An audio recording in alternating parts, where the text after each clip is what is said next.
You're listening to The Startup with Monique LeRae, only on LA Talk Radio.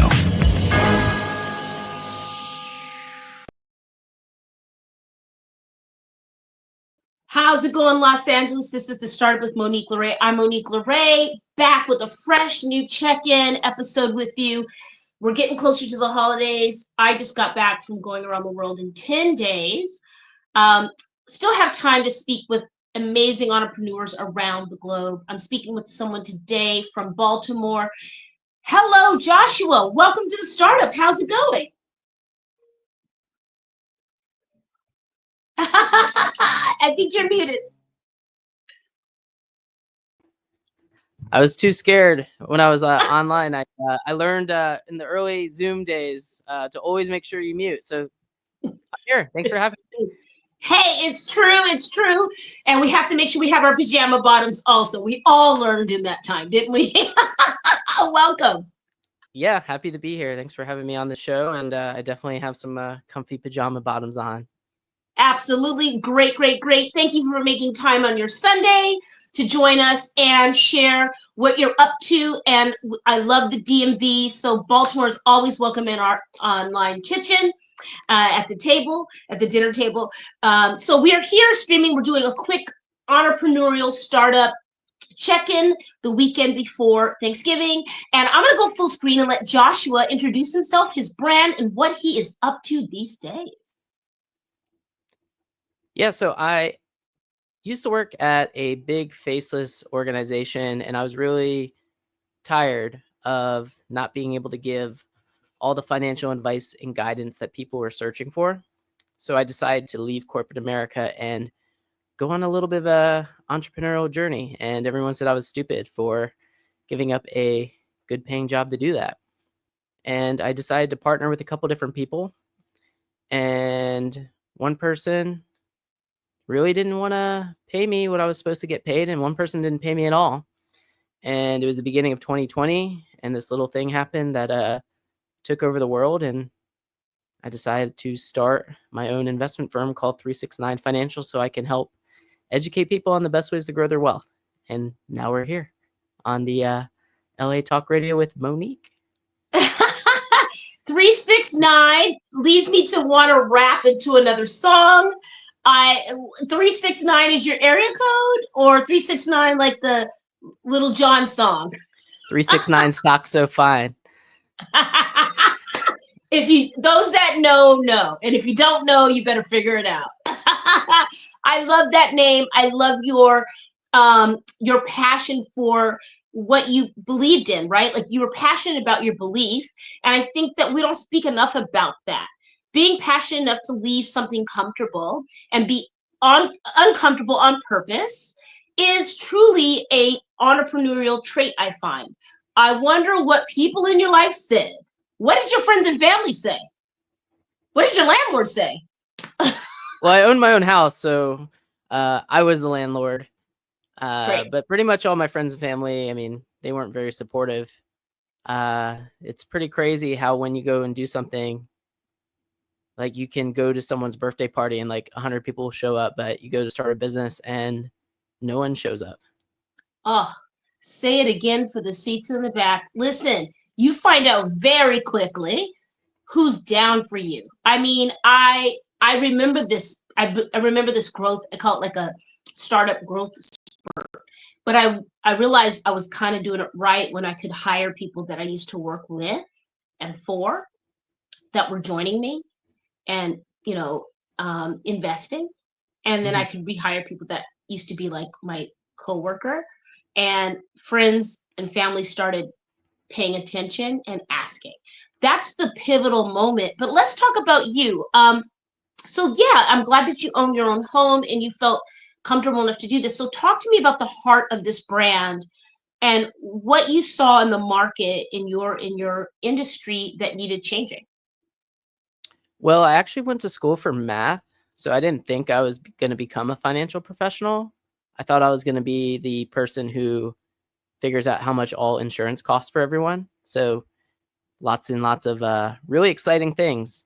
And I ended up in the financial industry, and I quickly found out that financial advisors are salespeople and they don't know much about investing. And I figured, well, that seems like there's a big problem, and where there's problems, there's solutions. And fast forward now, 10 years later, and people are really craving to get good financial advice. And unfortunately, there's a lot of social media financial influencers who are just giving out generic cookie cutter advice. And that advice is helpful, but it's only going to get you to a certain level. I mean, if you're trying to go to level 10, it's only going to get you to level 2 or 3.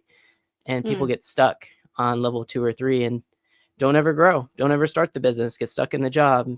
Just keep doing the same thing over and over and expecting it all to be rainbows and butterflies. Aha. Hey, I understand. And I think, level 1 and 2 and 3 are great. But when you're really looking to scale and be consistent and grow something, we need an expert, right? So you said you're a mathematician, which makes me I feel comforted that you're in the financial realm. If you're a mathematician, that makes me very happy. Um, so let's identify your dream client. Let's say Q1 of 2025, right? Mhm. We've cleared the decks. We've had our Christmas and Hanukkah and Kwanzaa, and we've had our New Year's celebration. And now we've got Q1, we've done all our paperwork, we've rested. And, who would you identify, what type of client and or sector of business would be interesting to you to take on next year? Well, I first start with this. When you first start a business, everyone's like, "What's your niche? What's your niche?" And I was like, I don't know. I don't know how to choose one."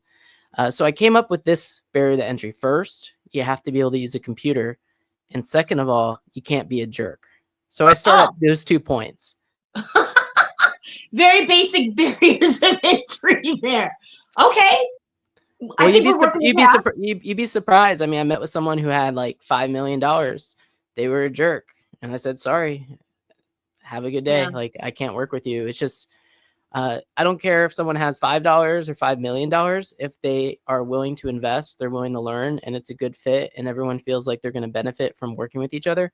I'm down to Mm. pretty much work with anyone at this point, just because the more people I help, the more my name will get out there, and ultimately, opportunities missed by most because it's dressed in overalls and looks like work. And I'm definitely willing to do the work. Great, great. I love where your heart is, and I love where your ethics lie. And I think it's an important message, right? Like, yes, you might have 5 million, might have 500 million, and you might have $5, but if you're a jerk to work with, it kind of gets in the way of you creating an ecosystem that is productive, right? And so you have to deal with their hangups. I mean, you're taking on the client, but you're also taking on their baloney. So I get that. I really do. And I love that you don't waste time on a discovery call. Like you literally find out really quickly if they're a jerk and move on. Um, so let's talk about, if you don't mind, I'm going to throw this curveball at you. Um, I just recently had the pleasure of doing a little AI investing, Hmm. and yeah, it was kind of cool. Like we're Like what covering was it? What was AI? well, he was kind of, this is someone with an established business relationship, right? For Hmm. like 4 or 5 years. So he's taking care of some other things for me. But he said, hey, here's the amount. It was like on a Friday night, and I don't ever answer my phone on the weekend. And he's like, I'm reaching out to a couple people. Do you want to try this? He didn't really just close, but I had enough faith in him, and the amount wasn't a lot. So let's say on a Friday, I sent him X. Hmm. On the next Friday, he sent me Y, and it was amazing. For like 7 days return, it was pretty cool. It was just kind of like testing this thing.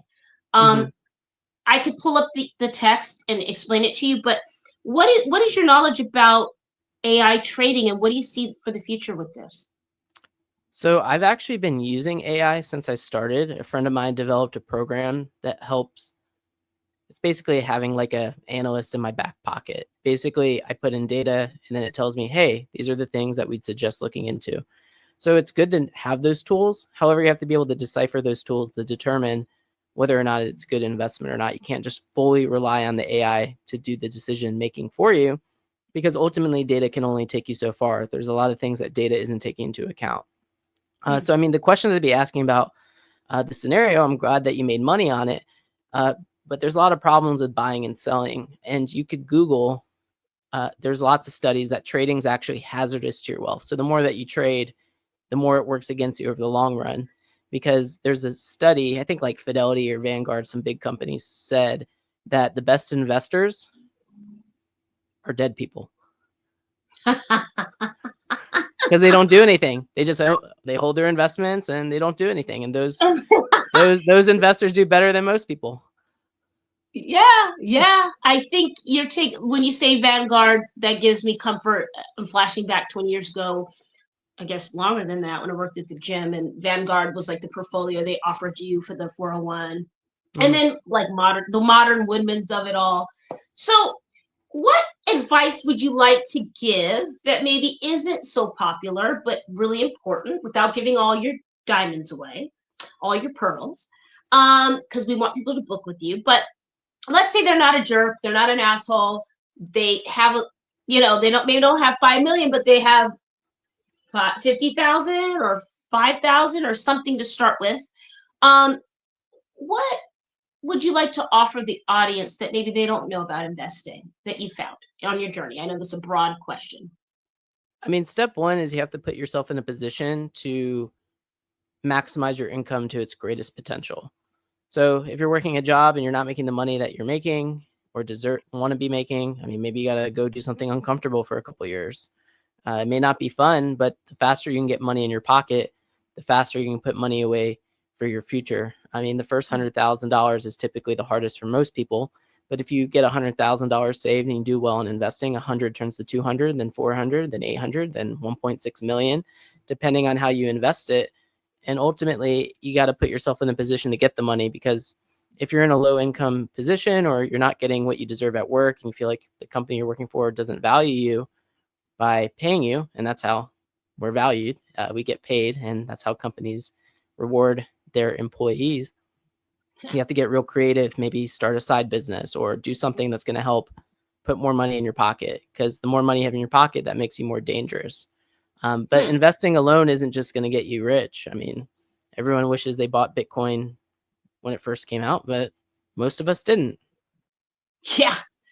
And the modern Bitcoin recently was like the Beyond Meat 4 or 5 years ago that my friend from Austin was talking about. And I'm like, dang, I wish I didn't know. And then the next one was Nvidia. What? Nvidia, yeah.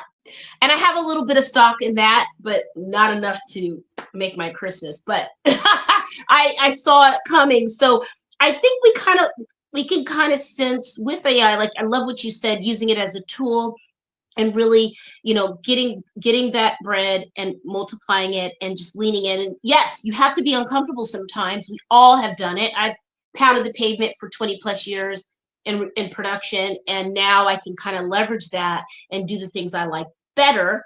But there is we're humans, we like to avoid pain, right? So let's promote where people can follow you, Joshua, and how can they get your attention? What is the subject title? I'm not a jerk and I don't have 5 million. Like, how can they get a response from Joshua? Yeah, I mean, the cool part about having an unconventional name is I'm the only person with this name. So if you just go on your favorite social media platform and just type in Joshua Krafchick, I'm the only one that shows up. And if you want to Google 369 Financial and check out our website, and if you just want free info, I'm been getting into the content game. I've been really tired of watching these people with the only credentials they have is 200,000 followers and a ring light. And so I'm out of the lab and I'm ready to shake things up a little bit. But creating content's hard. It's hard creating content. Well, you have authentic techniques, right? So if you're consistent with those, that'll track. And I can foresee some stitches coming on some of these influencers, and I use that loosely. And you will always want organic followership. Yeah, it's good to spruce it up, but organic followership, it truly is the win, right? I mean, yeah. So like I've seen recently, like on Instagram, people are like, hey, comment this, I'll send you this or something. And they're trying to get people into like their ecosystem to sell them something. I wrote a wealth guide and I like digitized it. And I was like, you know what?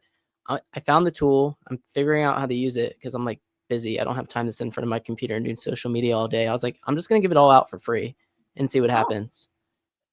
I love it. Well, you're the future. Like, I can see you totally trending next year. Let's push Joshua Krafchick into our ecosystems, in our world. Like, F that Louis bag. Get a session with Joshua for that loved one that you care about. Joshua, will you come back and do more time with us, maybe post holidays, right? Getting into the new year? Yeah, totally. I'm down. I'm down to have. We'd love it. And I just hope people don't spend all their money on gifts. I know, right? Get into it, folks. Follow Joshua. I think he's going to be the future here. Money and trending and leveraging your assets to wealth and being smart about it. Joshua, it's a pleasure to have you. Stay warm in the beautiful DMV in Baltimore. And thank you for being on the Startup. Yep. Thanks for having me. Peace out, LA. Peace. All right, guys. Thank you for tuning in. A shout out to all of our sponsors. Around the World in 10 Days. I am completely, I don't know what time zone I'm on, but we're back at it for the last trip of the endemic film. It took a while, but we're going to South Africa finally. I know you're over it. And we added Kenya to it. So I'm there for two reasons. I'm there for the film, and I'm there with Sorghum United. Shout out to all our sponsors. Thank you again, everybody who supported the Jacaranda Foundation. We raised a lot of money for kids, orphans in Malawi. Thank you to Sorghum United, Sorgo Squad, Everyday Soul Dances, La Casa del Camino, Michael Soberg Family Wines, everyone. Thank you, Lainey Strauss, for being a super duper badass. And enjoy your Sunday. Please follow us on Instagram at The Startup with Monique LeRae. I will see you next week. We'll have replays when I'm traveling. And be good. And we'll see you soon. What we start up today. See you. You're listening to The Startup with Monique LeRae, only on LA Talk Radio.